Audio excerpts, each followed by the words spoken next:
Hi friends, start करेंगे आज का टॉपिक। लास्ट टॉपिक में हमने लेमार्किज्म के बारे में पढ़ा था और उसकी हम कुछ एग्जांपल्स कर रहे थे। आगे स्टार्ट करेंगे, उसकी एग्जांपल्स के साथ कंटिन्यू करेंगे। फ्लाइटलेस बर्ड्स, तो due to absence of predators, अब फ्लाइटलेस बर्ड्स में क्या है कि इनके प्रीडेटर्स नहीं थे, जिनके कारण इनको फ्लाई करने की ज़रूरत ही नहीं पड़ी। तो इनके जो विंग्स थे, इन्होंने अपने विंग्स को यूज़ ही नहीं करा, तो विंग्स का डिसयूज़ हो गया, जिसके कारण विद टाइम विंग्स वेस्टिजियल हो गए। देन रूडिमेंट्री आइज इन बुरोइंग एनिमल्स, ये जो एनिमल्स हैं ये डार्क बुरोज ज़मीन के नीचे रहते हैं, तो वहाँ पे इनको कुछ दिखाई नहीं देता, जिसके कारण इन्होंने अपनी आइज़ को यूज़ ही नहीं करा। तो विद पैसेज ऑफ टाइम इनकी जो आइज़ हैं, इनकी आइज़ भी वेस्टिजियल हो गई।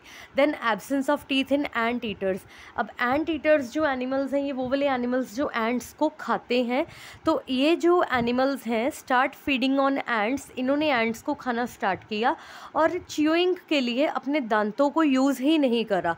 अब दांतों का भी डिसयूज़ हो गया, जिसके कारण टीथ का साइज़ रिड्यूस हो गया और फाइनली इनके माउथ से टीथ डिसअपेयर हो गए। अब कुछ ऑब्जेक्शंस आई थी लेमार्किज्म पे, तो वो देख लेते हैं कि क्या ऑब्जेक्शंस थी। अकॉर्डिंग टू लेमार्किज्म के अकॉर्डिंग, लेमार्क के according, organisms have tendency to increase in size.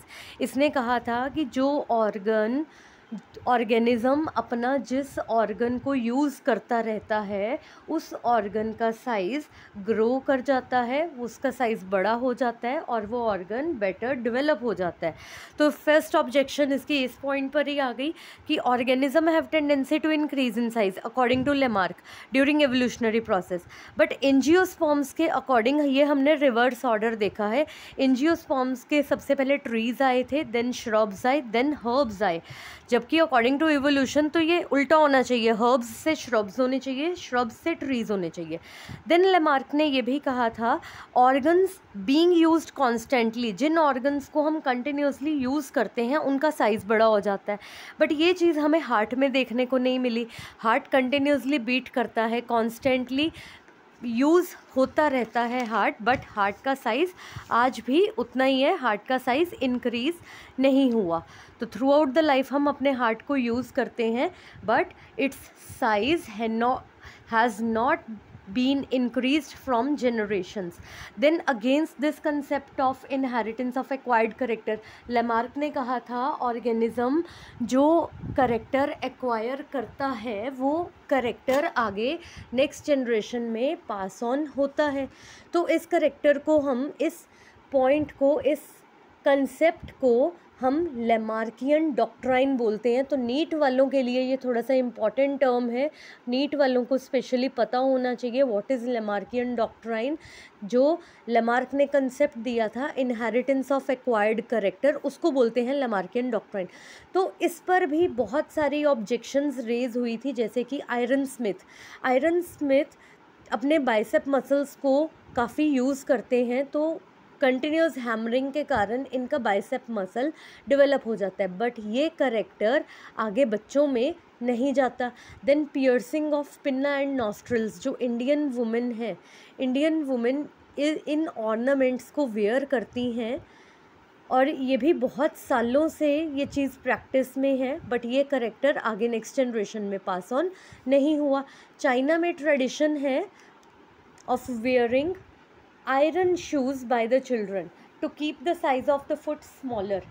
China में ये ट्रेडिशन है कि जो बच्चों को वो आयरन के शूज़ पहनाते हैं ताकि उनका फुट का जो साइज़ है वो स्मॉलर रहे। तो ये भी एक साइन है ब्यूटी का, this is a sign of beauty.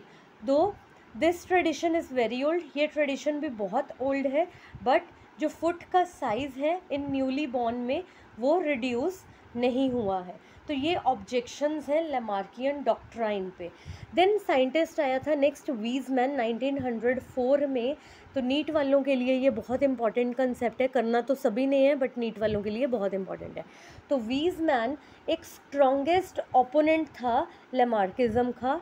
इसने क्या किया, इसने माइस की टेल्स को कट कर दिया for more than 20 generations, 20 generation से भी ज़्यादा इसने माइस की टेल्स को कट किया था।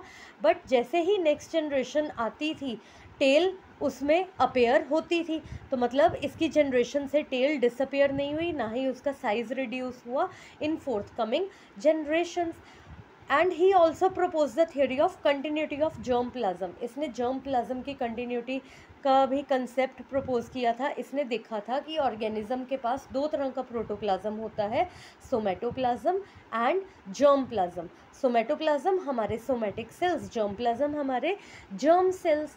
जर्म सेल्स हमारे कौन से हुए? स्पर्म एंड ओवम, ये हो गए हमारे जर्म सेल्स। सोमेटिक सेल्स हमारी बॉडी के सेल्स, स्किन के सेल्स, आईज के सेल्स, टंग के सेल्स, लिवर के सेल्स, ये सब सोमेटिक सेल्स हैं। तो सोमेटिक सेल्स में जो चेंजेस आते हैं वो एक्वायर्ड करेक्टर्स होते हैं, और जैसे ही ऑर्गेनिज्म की डेथ होगी ये एक्वायर्ड करेक्टर्स ख़त्म हो जाएंगे। जर्म सेल्स में अगर कोई चेंजेस आते हैं तो ये चेंजेस नेक्स्ट जनरेशन में पास ऑन होते हैं।